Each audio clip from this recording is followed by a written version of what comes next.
What happens when the world's brightest stars lose the light of their own lives?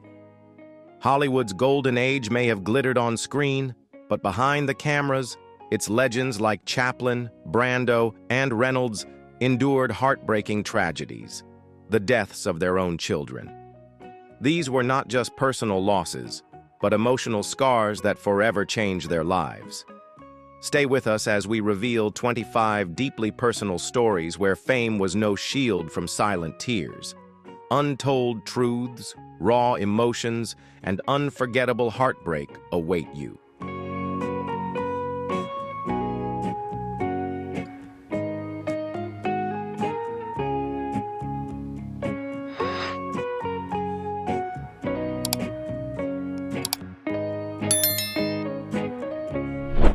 Charlie Chaplin. Few comedians made the world laugh harder than Charlie Chaplin. Yet his own life was pierced by grief almost as soon as fame found him.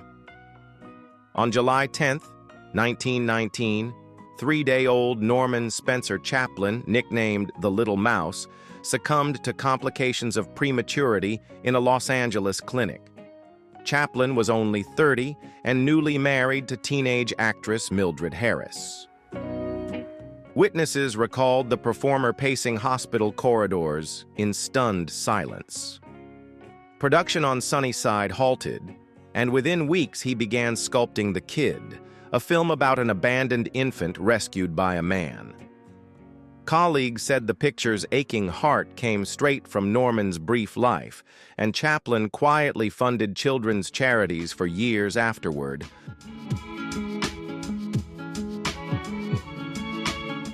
Lou Costello.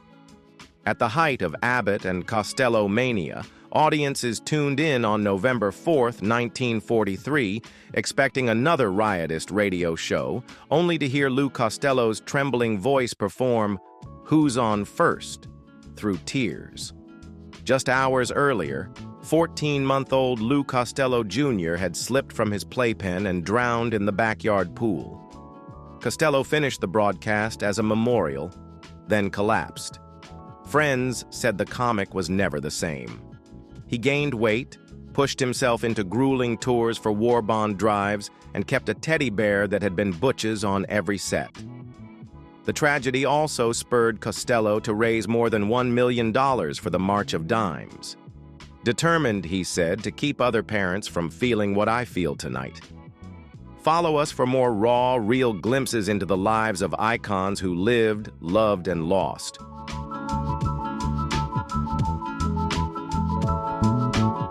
Roy Rogers and Dale Evans.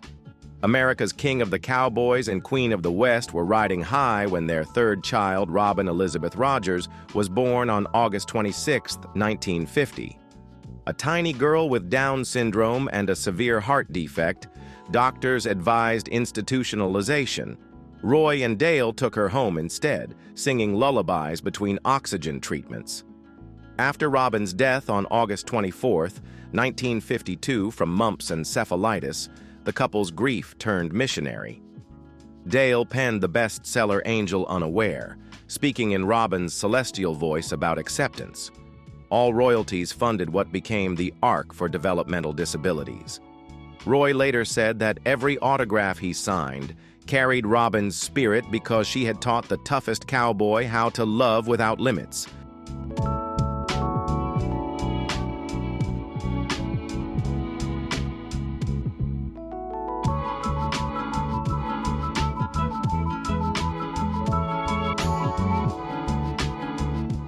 Red Skelton.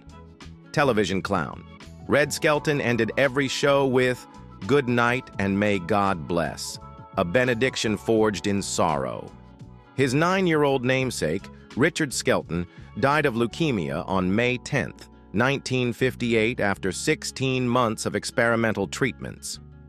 Skelton emptied savings to take Richard across Europe so he could see castles before he became an angel. When the boy's funeral aired on national news, fan mail flooded in. Skelton replied to every parent who'd lost a child, often enclosing a hand-drawn clown.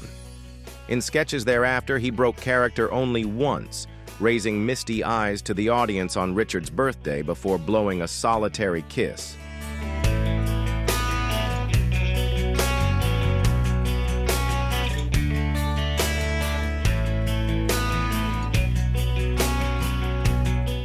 Anthony Quinn, rugged Oscar winner. Anthony Quinn tasted Hollywood triumph early, but fatherhood dealt him a shattering blow. On March 15, 1941, 2-year-old Christopher Quinn wandered next door to W.C. Fields' estate, leaned over a model boat pond, and drowned. Reporters described Quinn arriving on set days later, silent, cheeks raw from weeping. Fields ordered the pond filled in while Quinn buried himself in war relief work, channeling anguish into Zorba-like vitality on screen. Decades on, he admitted Christopher's death drove every hungry grasp at life's color, a private ache behind the actor's famously exuberant persona. Follow us for more raw, real glimpses into the lives of icons who lived, loved, and lost.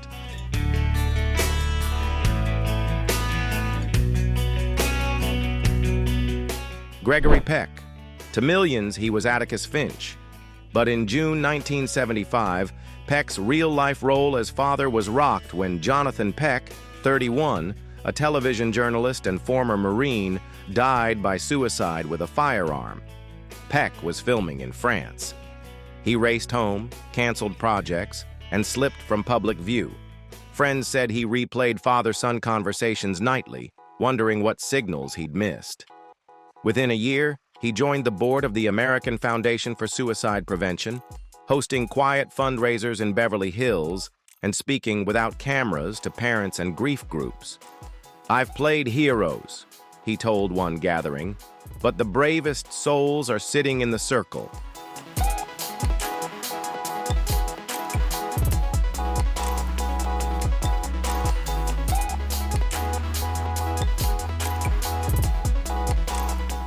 Jennifer Jones. Oscar winner. Jennifer Jones had already survived one suicide attempt when fate dealt a cruel echo.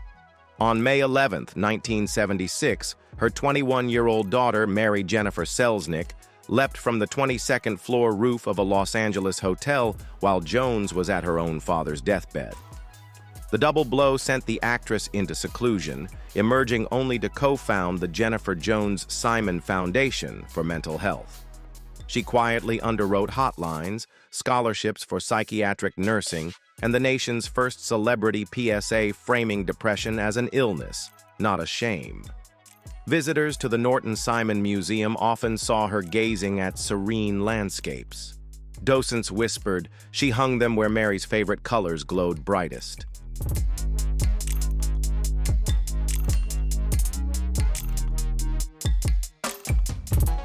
Marlon Brando. When audiences met Vito Corleone in The Godfather, few imagined the actor behind the myth would suffer a family tragedy worthy of Greek drama.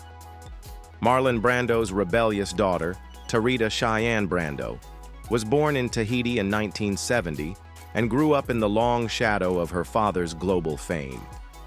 A horrific car crash in 1989 left her jaw shattered and her modeling dreams dimmed. The next year, her half-brother Christian fatally shot her boyfriend Dag Drolle in Brando's Mulholland Drive estate, igniting headlines that never seemed to end.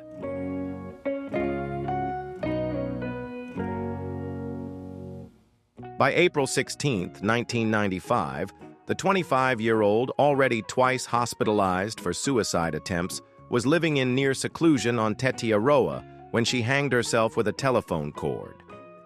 Local police called it a quiet Easter afternoon that turned into a cyclone of cameras. Brando refused all statements, asking only for privacy to fly Cheyenne's body home. Friends said the loss deepened Brando's lifelong mistrust of Hollywood and the press. He retreated behind the gates of his estate, halted acting projects for 3 years, and quietly donated to Tahitian mental health clinics, insisting his name stay off the plaques. On set for The Score in 2001, he reportedly told co-star Robert De Niro, "I can play monsters on film, but real monsters are the things that steal your children." The line never made it to screen, yet crew members said it hung over every take.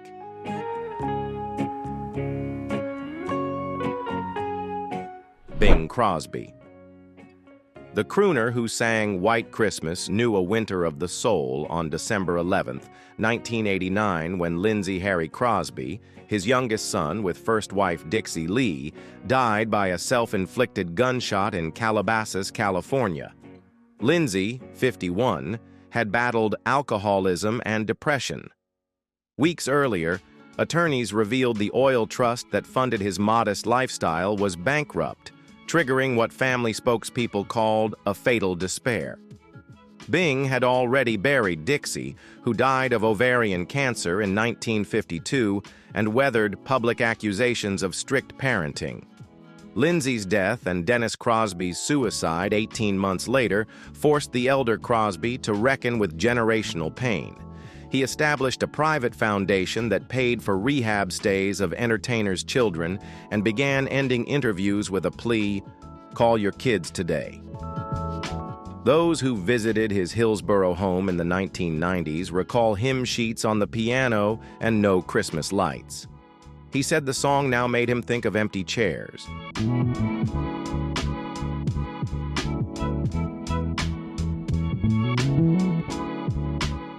Art Linkletter.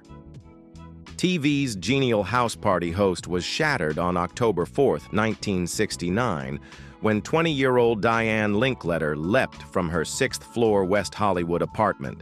Police ruled it a suicide. Her father blamed LSD, launching America's most public anti-drug crusade. Linkletter held a press conference the next morning, voice quavering. She wasn't herself. She was murdered by the people who peddle hallucinogens. Over the next year, he logged 150 speaking engagements, recorded the Grammy-winning spoken word "Single We Love You" call, and convinced legislators in 5 states to stiffen penalties for psychedelic dealers. Privately, colleagues noticed cue cards added to his daytime show, a crutch for a man suddenly prone to blank stares. Linkletter later funded UCLA's first scholarship in adolescent addiction studies and turned his daughter's room into a study lined with handwritten thank you letters from parents who said his campaign saved their teens. "It won't bring Diane back," he wrote, "but it means she's still saving lives."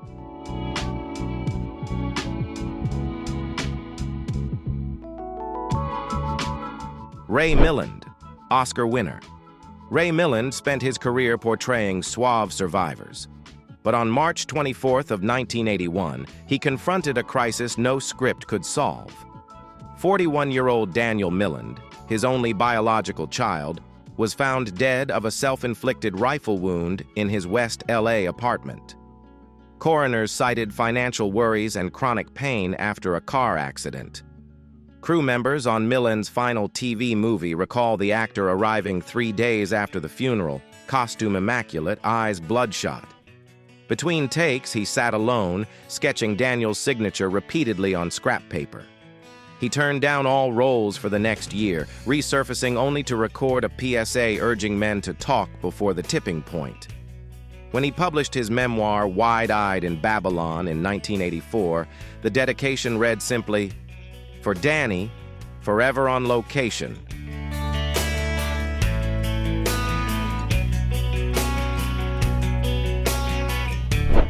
Dean Martin. Rat Pack cool cracked on March 21, 1987, when Captain Dean Paul Dino Martin Jr. vanished during a California Air National Guard training flight. Search teams found the F-4 Phantom's wreckage on San Gorgonio Mountain 6 days later. The charismatic 35-year-old singer, actor, Wimbledon qualifier, and proud son had died instantly. Witnesses say Dean Martin watched radar updates at March Air Force Base, chain smoking in stunned silence. After the funeral, he canceled his Las Vegas residency, walked off the Rat Pack reunion tour mid-show, and retreated into near seclusion. Friends date his decline from weight loss to escalating health issues directly to Dino's crash. Yet Martin quietly endowed scholarship funds for military aviators' children and insisted the media not mention his gifts. "Fly high, kid," he toasted each Christmas, lifting a tumbler of apple juice after he quit drinking.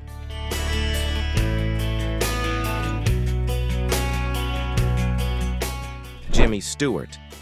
Hollywood's beloved everyman was also a decorated World War II bomber pilot, making June 8, 1969 all the more bitter. Marine First Lieutenant Ronald Walsh McLean, Stewart's 24-year-old stepson, was killed in Vietnam's Quang Tri province during an ambush. Stewart and wife Gloria had proudly pinned Ron's gold bars at graduation the year before. At the military funeral in Forest Lawn, observers watched the actor, so often the stoic hero, shake visibly as taps echoed. Stewart canceled a planned comedy and refused war film offers thereafter, saying, "Real heroes don't need my imitation." He spent weekends at the VA hospital in Sepulveda, reading letters for blinded veterans under a pseudonym. And in 1980, secretly endowed the Ron McLean Memorial Scholarship at USC's Film School for veterans pursuing cinematography.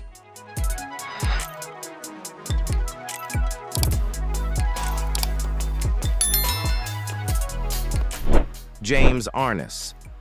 For 2 decades, Marshal Matt Dillon kept Dodge City on Gunsmoke, but actor James Arness could not shield his daughter, Jenny Lee Arness, from inner battles. On May 12, 1975, 10 days before her 25th birthday, Jenny died from an intentional overdose of sleeping pills in Malibu after a painful breakup and struggles with depression. Production on Gunsmoke halted for a week.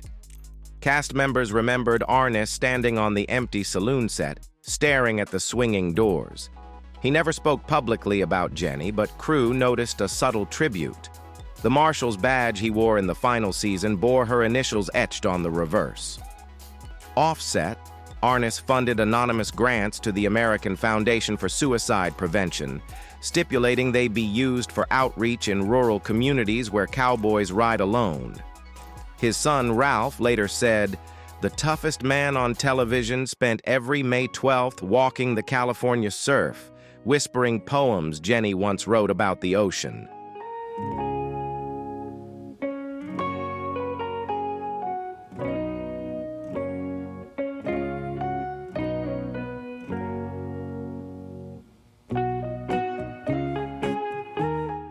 Kirk Douglas. When Kirk Douglas roared, "I am Spartacus" on screen, few knew he was battling a private tragedy off-screen, one named Eric Anthony Douglas, his youngest son. Charismatic and funny, Eric longed to build his own career in stand-up comedy, but could never escape the heavy shadow of a Hollywood legend. On July 6, 2004, a housekeeper found Eric, 46, unresponsive in his Manhattan apartment. The medical examiner ruled it an accidental overdose from alcohol and prescription pills. At 87, Kirk issued a brief statement and then vanished from the public eye for weeks. Friends said he often replayed old voicemails where Eric, voice slurred, begged, "Tell me you're proud of me, Dad." Not long after, Kirk funded a UCLA study on addiction in second-generation performers, dedicating it to you, who never stopped trying. Michael Douglas revealed his father ended nightly prayers with Eric's name, as if tucking him in one last time. The world remembers Kirk as Hollywood's unyielding gladiator, but in quiet moments, the lion mourned the cub he couldn't protect.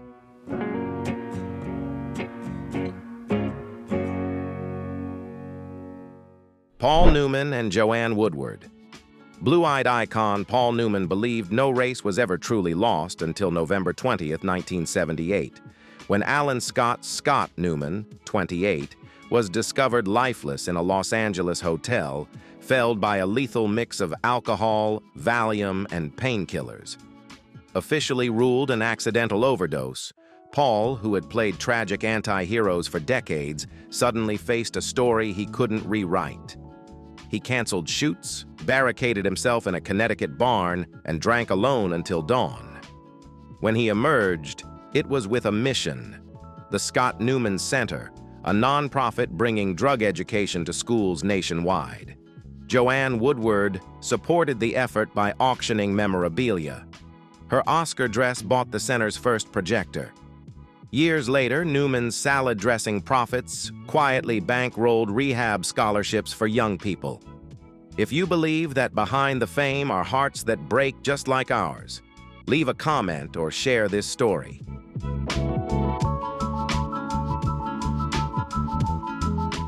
Jerry Lewis, slapstick genius.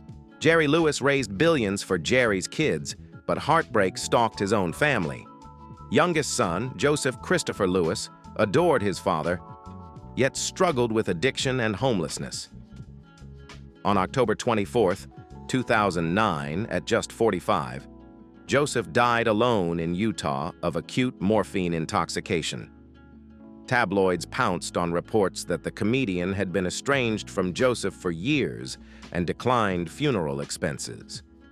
Crew members on Lewis's final telethon noticed a tremor in his voice during the traditional closing ballad, "You'll Never Walk Alone." Off-camera, Lewis established a discreet grant that paid for detox beds in Nevada, never linked to his name. He told a confidant, "Making people laugh is easy. Forgiving yourself is the encore I can't perfect."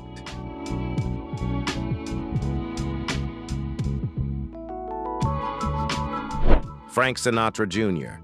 The chairman of the board knew how to fill a room with sound. But on March 16, 2016, the music stopped when Frank Sinatra Jr., touring in Daytona Beach, collapsed from cardiac arrest at 72.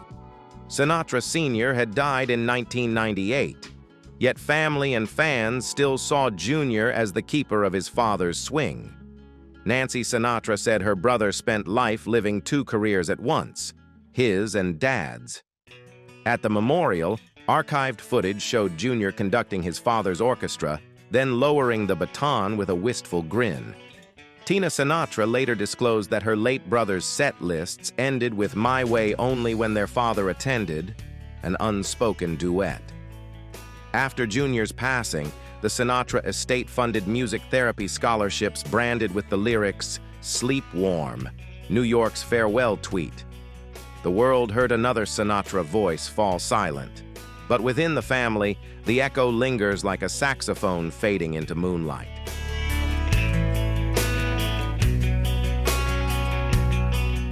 Tony Curtis, silver screen icon.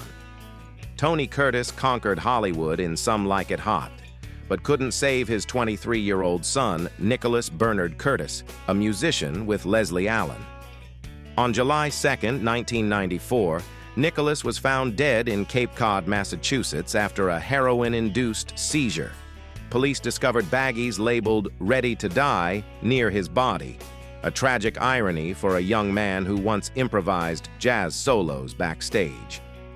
Tony, battling sobriety himself, told the press, "No parent should outlive their child," before retreating to a desert art studio. There, he painted Nick's Noise, abstract swirls of trumpet gold and midnight blue. Proceeds funded the Nicholas Curtis Memorial Scholarship for young artists struggling with addiction. Jamie Lee Curtis said her brother's death awakened the family and inspired her sobriety. His overdose became a palette for redemption, each brushstroke shouting the truth Tony wished Nick had heard. Your life is worth every color on this canvas.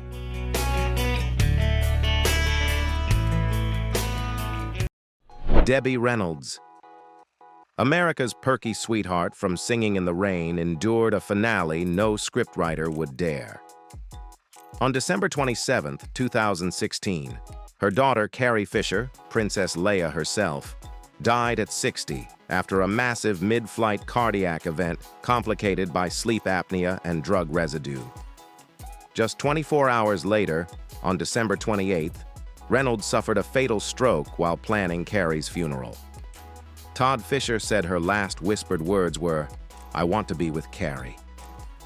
The joint memorial became a Hollywood catharsis, as Leia's theme played beside Debbie's rain-soaked dance sequence, reminding mourners that joy and grief can share the same melody. Billie Lourd, Carrie's daughter, now leads both women's charities, calling them My Grandmother's Umbrella and My Mom's Lightsaber. Debbie Reynolds spent a lifetime chasing the spotlight. In the end, she proved a mother's love can upstage even death, exiting stage right to join her child among the stars.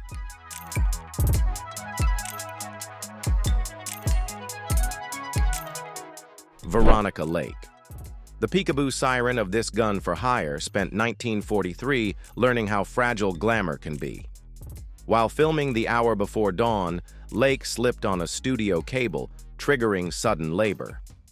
In the early hours of September 27, 1943, she delivered a premature baby boy who lived only a few minutes. Paramount hushed the tragedy, and columnists were told she was merely exhausted.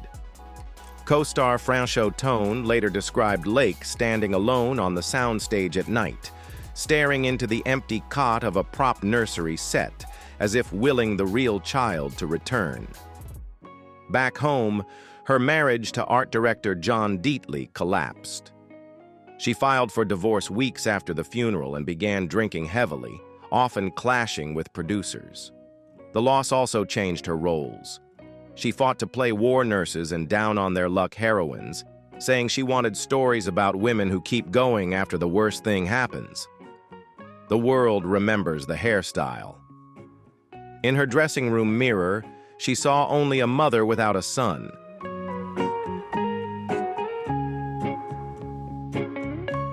Patricia Neal, Oscar winner.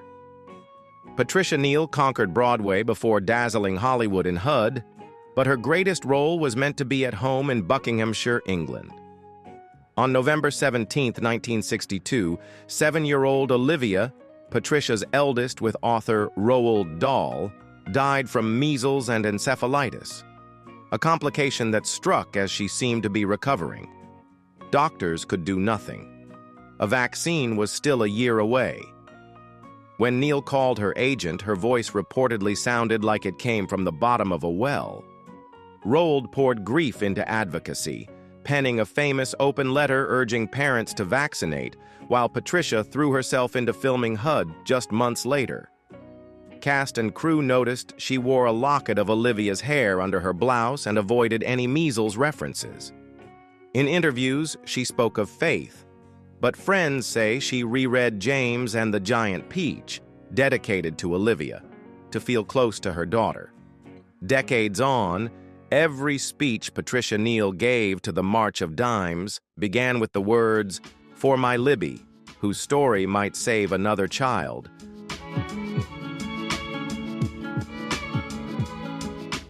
Diane Ladd and Bruce Dern. Before Laura Dern became an indie film icon, her parents lived a nightmare.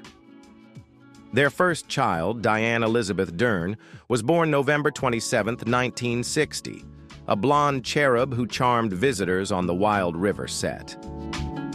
On May 18, 1962, she drowned in the backyard pool while a housekeeper answered the phone. Bruce raced home in time to ride with the ambulance. Ladd returned from a voiceover session to find police cars in the driveway. The couple's marriage fractured under guilt and media pressure. Bruce immersed himself in method acting, and Ladd quit 3 projects, avoiding poolside shoots for years. Later, they volunteered at YMCA swim safety classes and funded fences for low-income homes. When Alice Doesn't Live Here Anymore earned Ladd an Oscar nod, she dedicated it to "My first little girl who left too soon but taught me how to feel everything." Laura Dern keeps an angel charm on her statues, a sister's silent cameo in every family triumph.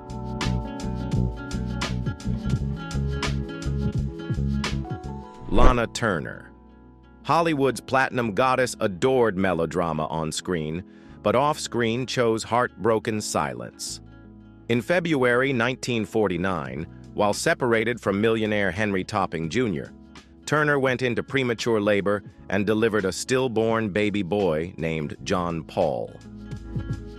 MGM feared backlash and issued a vague press release. She returned to filming within weeks, hiding stitches beneath couture gowns. Friends noticed small rebellions. She requested warm lighting for mother-daughter scenes and crocheted tiny blankets between takes for Bellevue's maternity ward. 7 years later, another pregnancy with actor Lex Barker ended in a stillborn daughter. Turner believed no studio could script a mother's fate. After each loss, she scheduled blood drives on her birthday, hoping saved lives might balance those she couldn't protect. Critics called her resilient.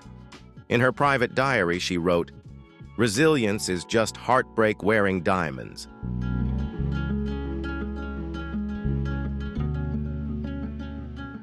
Belle Bennett. Silent era star. Belle Bennett was known for her devoted mother roles, but fate gave her a far crueler script. While filming Stella Dallas in July 1925, she received word that her only son, William Howard Macy Jr., 16, had died from a ruptured appendix. Studio executives offered to halt production, but Bennett insisted on continuing, saying the character's sacrifice now felt painfully real. In several takes, even after cut was called, she rocked an imaginary cradle, tears streaking her makeup. Lois Moran recalled that those takes were kept because no actress could fake that. After the premiere, Bennett established a scholarship for poor Midwestern boys, a tribute to her circus show upbringing with her son. She later embraced mother roles and signed fan letters with the line, "Hold your children tonight." Her star on Hollywood Boulevard lies just steps from a toy store, an irony old-timers say she would have found poetic.